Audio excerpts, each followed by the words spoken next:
Hey guys, how's it going? Michael Troy here. There is a new Punisher Red Band series out, and it is so good. Check out this iconic skull cover. Cannot wait to share it with you. Subscribe to my channel if you haven't already. Hit that like button, and let's get right into it. Okay, so I heard not too long ago that Punisher was making a big comeback via Jimmy Palmiotti and Dan Panosian, and that is low-key the one I am super excited for. As a matter of fact, I saw this was coming out this week, and I almost passed on it because it wasn't the Jimmy Palmiotti, Dan Panosian one, and I thought there's no way it could be as good or as exciting. And I picked it up anyway on a whim, and I am so glad I did. It is so good. I don't know what drew me to the cardstock skull cover, but I figured the resale might be easier or something. I don't know. But the cover was super cool for the original, so definitely I will use that in my thumbnail, I think. Anyway, I'm guessing this takes place in current continuity. We start with Frank Castle in, spoilers by the way. This is so good. Like, I did not expect it to be this good. I feel like Marvel might be making a comeback. I feel like the 2000s are kind of coming back. Like I said, like it's very Marvel Knights. I think we see a preview for Spirits of Vengeance coming up, so I'm excited. Joe Quesada is doing, the whatever the world thing, so it feels very like 2000s. So we open with Frank, like bloody face, just like he's been shot, beat the F up. And by the way, this is Red Brand, so I don't know. It's for the graphic violence, I'm guessing. I think they're swearing, I'm not sure. But if that is not for you, then, definitely pass. I really like this art. I was afraid it was going to be in that sort of Marvel sameness category that's been happening in the past few years. But I feel like a lot of great artists are really coming out, and this one really excited me. I thought this is cool. This is putting Punisher, taking the Punisher back to his roots and sort of making him cool again. There is such a great twist in here. First off, he wakes up and like everyone around him is dead. Like, this is such a great elevator pitch in a way. Everyone around him is gone, and he's shot up, and he's being chased by the police. So what is he to do? So obviously he's gonna run. He doesn't know who he is, by the way, but he knows he has to run. He knows that he's probably the one who caused this, I'm sure. I mean, look at the way he's dressed. He's heavily armed, and so he causes destruction. I love the storytelling on the page. This is so cool. I loved it. It's so funny because I go back and forth. You know what I mean? I feel like I hate when comics try too hard to be cinematic. I like it better when they seem cinematic without trying to be, if that makes any sense. Which in this case is beautiful comic book storytelling, because cinematic is, widescreen, and this is using great vertical panels here. Benjamin Percy, these are all new names to me, so I love the discovery of great new talent. Like I said, hopefully Marvel's poised for a comeback. I feel like they've been so hit or miss with so many things. I've definitely been enjoying DC more with like the Absolute line and a bunch of the indie books and whatnot. Julius Ohta, I don't know if I'm saying that name right, but damn, this art is so good. Yen Nitro, color artist. If you watch my channel, you know I love color. I'm a colorist myself. Shout out to all the colorists. This color is amazing. And if Yen Nitro is your real name, that's a cool AF name. And if it's a pen name, it's also a cool AF name too. Either way. VC's Corey Petit letterer, who letters everything, I feel, but whatever. Anyway, so good. Love the opening page. It feels so right. It feels correct. We have, the Punisher. There's always going to be like churches and crime and religion, and somehow they're all tied together, like the same with Daredevil in a way. So this preacher is like going to a confessional, and the humor in the dialogue here is so good.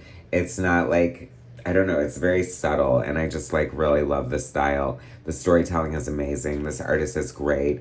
The color just like fuels the book in such a great way. We have Kingpin living large, looking big and menacing. I can't even believe he fits in this confessional booth. and he gives the just like this really sinister interaction between him and this priest here, just to sort of establish like how awful Kingpin is and what his agenda is at the same time. So then, let's see, we have, the cops discovering the scene at the boat, and I don't know if they know that the Punisher is here, but I love this art. It's giving me slight Dale Keown vibes here, and I kind of love that, like, in some of the faces of the characters. This is beautiful. Like, I don't know, it just feels very different and fresh, and, like, I just feel like there's a lot of fun and new stuff happening in here, and I love it. This villain tombstone is so cool. I love, it feels like they're hitting the ground running. And I'm just like, what is wrong with me? Maybe I'm so desensitized that I'm like, why is this red band? Like, why is this so awful? Like, why is this not, you basically have like people hanging in a meat truck and being dismembered. So, it could have something to do with that. I don't know. Either way, right? This is so great. I love this part so much. This feels very, like, I don't know, once again, cinematic. Like, this feels like it would be such a great movie story in a way. Apparently, I think this is a sort of in regular continuity because it's established that Kingpin was the mayor and he's like, I'm going to do what I couldn't do as mayor now in Full Tilt Boogie. So Punisher wakes up on shore. Remember, he just escaped from that boat. And love this. This is like Weird Al vibes in a way. Or is it Weird Al or Old Al? Whatever Punisher's or Deadpool's roommate's Blind Al. Weird Al.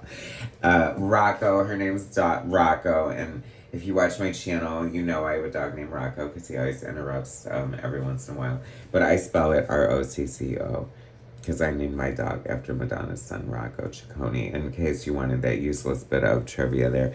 But anyway, so she finds Punisher washed up on shore, and she's like, are you dead? Is he dead? He pukes, and she's like, he's not dead. So he's like, bitch, take me back to your place. He breaks, no phones, no hospital. He throws her phone. He's like, now you gotta help me. I was like, wow, I love this. I mean, you can totally see this in the movie, right? The colors, gorgeous, love it. So I love this kind of stuff too. Like, he's beat the F up, he's the Punisher, he's been through this a million times, he knows what he needs. Vodka, tweezers, lighter, do it. Strips down in the tub, has no problems. It's kind of hot in a way. Just like this naked, beat up Punisher, like, I don't know, extracting bullets from himself.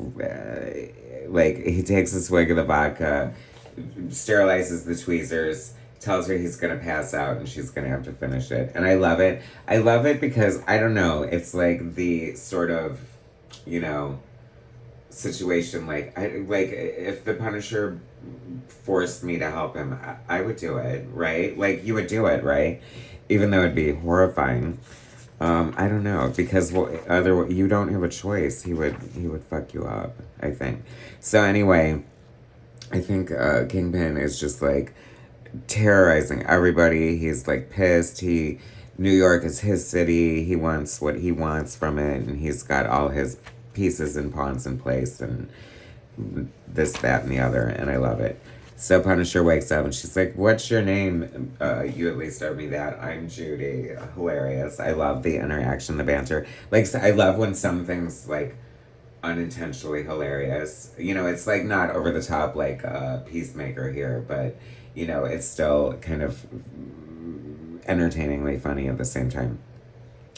She reveals some crucial plot information to him that he thinks he can't remember because he has a bullet lodged in his brain. And she's like, oh, I did seal you up and everything, but the one in your brain was already taken care of. Somebody sewed that up pretty good.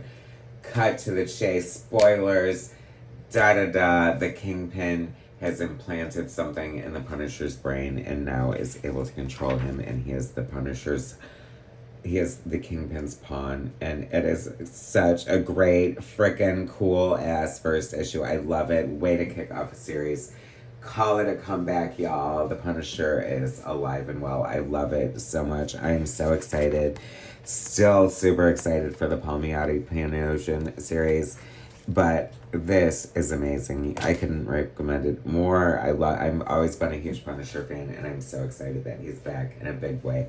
Anyway, thanks for watching, guys. Please subscribe to my channel. Please don't just watch and not like. And I need more subscribers than I have. Please, I'm desperate. Anyway, thanks for watching. Subscribe to my channel, hit like, and I will bring you more soon.